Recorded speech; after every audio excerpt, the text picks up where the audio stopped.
Objection क्यों नहीं उठाया? उसने ऑब्जेक्शन क्यों नहीं उठाया? राहुल गांधी ने। आज सबका हिसाब देना पड़ेगा, जनता ले रही है। वो जिंदगी में कभी प्रधानमंत्री बन नहीं सकेगा ना। जो कन्हैया कुमार को साथ में लेके चलता है उसका सपोर्ट मैं क्यों करूं? जो बोलता है भारत तेरे टुकड़े होंगे, इंशाअल्लाह सुभान अल्लाह, उसके साथ मैं क्यों चलूं? मैं क्यों चलूं? कश्मीरियों को घर छोड़ छोड़ के बेचारों को भागना पड़ा। राहुल गांधी की जुबान पे दिन जम गया, बोल नहीं सका।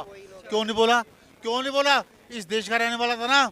अगर उसने प्रधानमंत्री बनना था तो ऐसी बातें उसको बोलनी चाहिए थी। अब चलानी ही पड़ेगी हमें। हमारा प्रधानमंत्री हिंदू ही होगा और वो हिंदू ही बनता आ रहा है और हिंदू ही बनेगा। क्या मतलब क्या नुकसान क्या अगर कोई मुस्लिम प्रधानमंतरी बने तो? एक बात तो सुनो, हमारे मुस्लिम अगर मुस्लिम इस काबिल लोग तो मुस्लिम को बना देंगे हम, लेकिन मुसलमान से नहीं है सुनो मेरे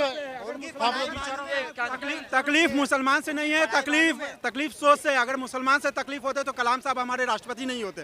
सोच बता रहे ना, सोच क्या है? सोच उनकी खराब है। वो जब आते हैं, जब तक शक्ति में नहीं है तब तक वो हाथ जोड़ कर रहते हैं। जैसे शक्ति में आते हैं उसके बाद कश्मीरी पंडित का जो हाल होता है वही हाल होगा। आज तक बोले राहुल गांधी कश्मीरी पंडितों का इतने लोग मारे गए, कभी राहुल गांधी की जुबान खुली नहीं खुली। कश्मीर के अंदर इतना संहार हुआ, कभी राहुल गांधी अपोजिशन में था ना, कभी एक शब्द बोला नहीं, बोला वो कभी नहीं बोला। शास्त्री जी क्या कह रहे हैं?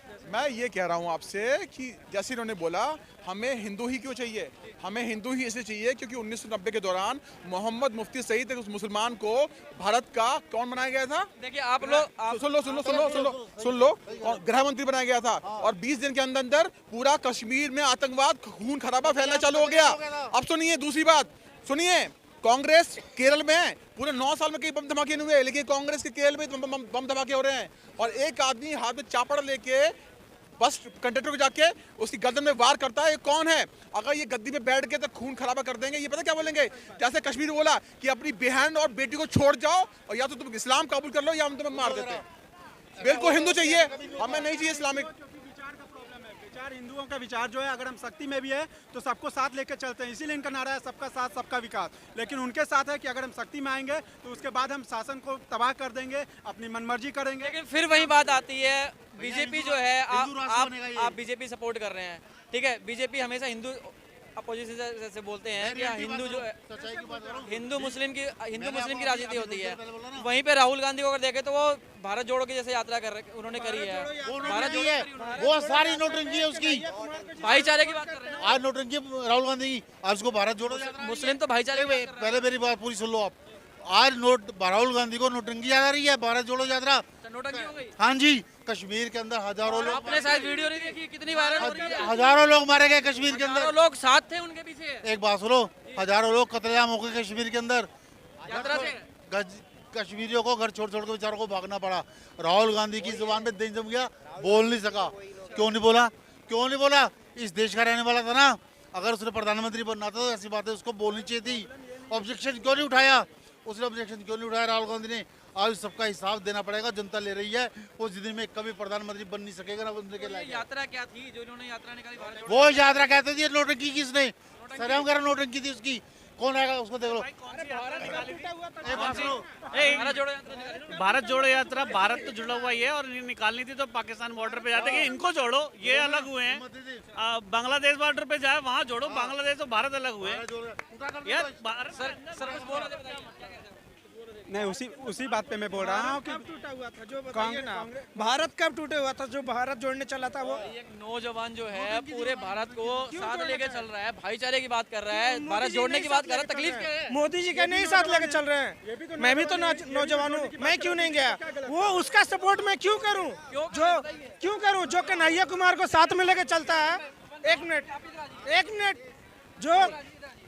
जो कन्हैया कुमार को साथ में लेके चलता है उसका सपोर्ट मैं क्यों करूं? जो बोलता है भारत तेरे टुकड़े होंगे, इंशाअल्लाह सुभान अल्लाह, उसके साथ मैं क्यों चलूं? मैं क्यों चलूं उनके साथ? राहुल गांधी के साथ मैं नहीं चलना चाहूंगा। जो राहुल गांधी के साथ में चलता है कन्हैया कुमार, उसको आप साथ में लेके चलते हैं और वो कहता है कि भारत तेरे टुकड़े होंगे, इंशाअल्लाह सुभान अल्लाह। ये क्या नारा है? मैं क्यों दूं उनको? मैं कभी सपोर्ट नहीं। भाई साहब एक बात बताइए, यूट्यूब में आपने बहुत सारे वीडियो देखे होंगे जिसमें वो कहीं हमारे ग्राउंड लेवल के लोग, साइकिल मैकेनिक, किसान और ये ट्रक ड्राइवर, इन लोगों के साथ तो वीडियो पब्लिश कर रहा है। मोदी जी का है क्या कोई? पब्लिसिटी ले रहा है। बीच में गए हैं, भाईचारा बना रहे हैं, आप भाई कैसी साहब, बात कर रहे हो? वो आम पब्लिक के साथ उतरे हुए हैं। भाई साहब वो पब्लिसिटी स्टंट है, केवल पब्लिक को दिखा रहा है। अच्छा, ये दिखावा हो गया। बिल्कुल जी बिल्कुल। मतलब राहुल गांधी करे तो दिखावा, मोदी जी करे तो वो यूरोपियन यूनियन के सांसदों के साथ अपने वीडियो दिखा रहा है। नाम दोनों बेचिए, खाली आप नाम बेचिए। वो एक कठपुतली है विदेशी शक्तियों के द्वारा इंडिया में प्रजातांत्रिक राहुल इतने एजुकेटेड बंदे को आप गांधी। राहुल गांधी भी भारत का ही नागरिक है और उसकी माता भी भारत की नागरिक है, वो भी भारत देश के ही निवासी हैं। ये कैसा वैसा निवासी है कि भाई सुनो, ऐसा ये राजनीतिक मुद्दे हैं, उनके ऊपर विचारों की लड़ाई होती है, जिसमें हम लोग क्या करते हैं उसको सीरियस लेते हैं। तो 24 में आप किसे देखना चाहेंगे? हम 24 के नहीं, मैं आपको बता दूं रिसेंटली अभी 5 स्टेट्स में इलेक्शन हुआ, कल 4 स्टेट का और 4 नवंबर को एक स्टेट मिजोरम का रिजल्ट आने वाला है, जिसमें कांग्रेस 5 में से 4 स्टेटों के अंदर सरकार बना रही है। कल मैं यही मिलूंगा। 24 में किसे देखना? और कल जो विधानसभा चुनाव के नतीजे आएंगे उसके आधार पर 2024 की दिशा और दशा दोनों तय हो जाएगी। ये लो जी, बताइए सर, कौन प्रधानमंत्री बनेगा इस देश के अंदर। ये बंदा कितना कॉन्फिडेंस से बोल रहा है, जो कल जो रिजल्ट बीजेपी आने वाला है और दशा और दिशा तय हो जाएगी।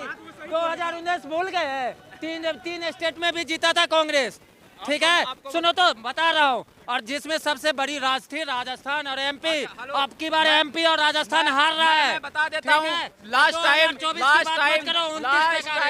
टाइम बीजेपी ने जो रिसोर्ट पॉलिटिक्स करने की कोशिश करी थी, वो रिसोर्ट पॉलिटिक्स हॉर्स ट्रेडिंग करने की इस बार कोई आवश्यकता नहीं है। सरकार पूर्ण बहुमत से बनेगी, पूर्ण बहुमत से बनेगी, 400 बहुमत से बनेगी। ठीक है सर, बन गई। प्रधानमंत्री कैसे बनाएंगे? अभी जो महागठबंधन हो रखा है, अलग अलग राजनीतिक दलों का जो महागठबंधन हो रखा है, मैं उड़ीसा के मुख्यमंत्री माननीय बिजू पटनायक उनको मैं अपील करता हूं यहाँ से, यदि वो महागठबंधन में आते हैं तो वो प्राइम मिनिस्टर की दावेदारी के लायक हैं और वो साफ सुथरी छवि के नेता हैं देश के अंदर। राहुल गांधी को तो मैं अभी इसलिए नहीं चाह रहा, लेकिन इन्होंने खुद बोल, एक मिनट भाई साहब, इन्होंने खुद, हाँ, और इन्होंने खुद बोल दिया कि सर जवाब लेते सुनते जाइए, जवाब सुनते जाइए। सुनिए, ये भाई साहब ने खुद बोल दिया कि गठबंधन जब होगा तो उसमें जो पटनायक साहब हैं उड़ीसा के, वो साफ सुथरे छवि के नेता हैं, इसलिए उनको बनाया जाएगा। ये कंफर्म हो गया कि बन सकते हैं, एक मिनट, बन सकते हैं। इसका मतलब इन्होंने कंफर्म कर दिया कि इस महागठबंधन में कोई साफ सुथरे नहीं है, सिर्फ वही है। मैं बता देता हूँ इन भाई साहब की, इन माननीय की मैं बात भी क्लियर कर देता हूँ। पहले भी कांग्रेस बहुमत में रही थी तो सोनिया गांधी प्राइम मिनिस्टर नहीं बनी थी, आप लोगों को सबको पता है ना, नहीं बनी थी। प्राइम मिनिस्टर कौन बने थे? मनमोहन सिंह जी बने थे। तो ऐसा जरूरी नहीं है कि राहुल गांधी प्राइम मिनिस्टर बने, आप लोगों का ऐसा जरूरी नहीं है कि प्राइम मिनिस्टर सोनिया गांधी नहीं बनी थी, लेकिन जब भी कोई विदेशी आता था मंत्री यहाँ पे तो मनमोहन सिंह जी को ऐसे कर दिया जाता था और सोनिया गांधी जी ऐसे हो जाते थे। ये सीन ये भूल गए।